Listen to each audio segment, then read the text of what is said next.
Yet another man that you cannot look to because man will always fail you.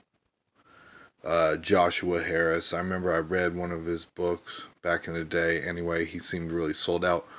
But now I understand he was sold out for Christ. But now I understand why the Jews believe that you don't reach maturity until you're 40. And then that's when it starts. You know what I'm saying? There is something to being an elder and understanding uh, life. And I believe he wrote some of his best selling books when he was in his early 20s. So it makes a lot of sense why you totally shift at this point. But I looked at his Instagram and I discerned things right away. First off, there's a picture where he's drinking and saying he should be bar hopping and that's freedom and joy and all that. Well, drinking is related to escaping in this day and age, especially bar hopping. And he's going through a divorce, which I totally understand. The difference is both my wife and I have been ministers for 15 plus years each.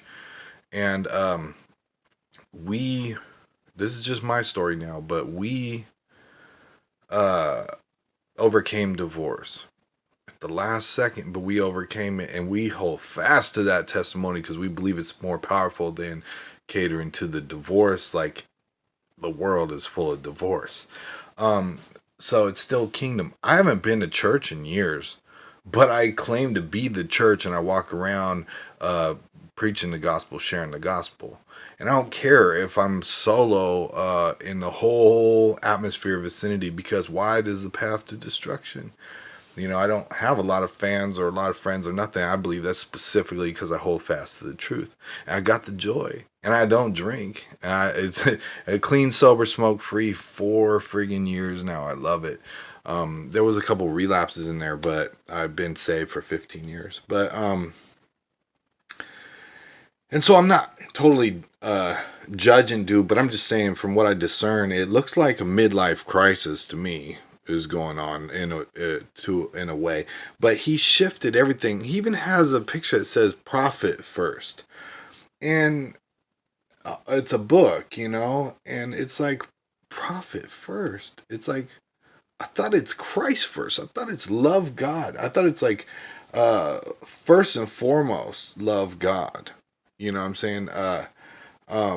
So all these little elements tied together. You got drinking, you have a divorce, and you have focus on worldly and material gain. So the focus is off. So the father would definitely, and what the father wants would definitely be secondary to me. But then he goes on to apologize to the LGBT community um, because he feels like a hypocrite because he was preaching fire all these years and then now has totally shifted his whole thing.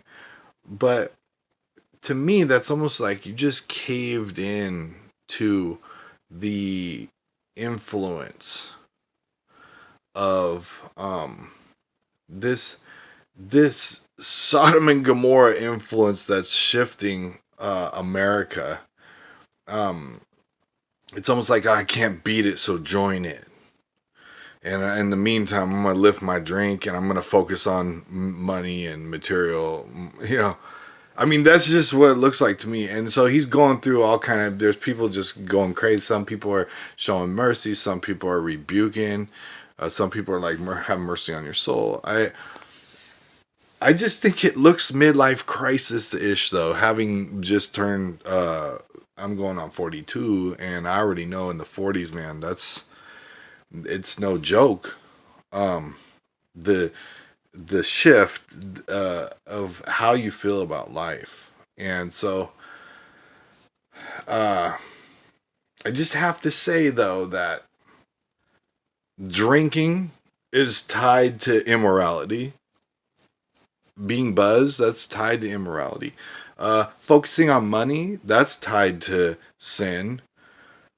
So there's just all these elements that are kind of pointing. Divorce, God hates divorce. So there's three things right there: standing with the immoral, focusing on money, and having a buzz. And then the midlife crisis, which will make someone unstable, and man, you're supposed to hold fast and cling to Christ. Christ first. Christ above all. Christ above man pleasing. Um, so those are just things I noticed, and I noticed how it's all related. I got the joy of the Lord. If you can't see, I got peace, joy, prosperity, abundance, abundant life, exceeding abundantly, New Jerusalem on my mind and in my heart. And I'm all about salvation, first and foremost, and salvation to all nations. And it's just more and more unpopular, and they want to twist it and change it into something else. But that's so prophetic, so that gives me even more joy. So, anyways, just something to think about. God bless him and her, and God bless y'all, and shalom.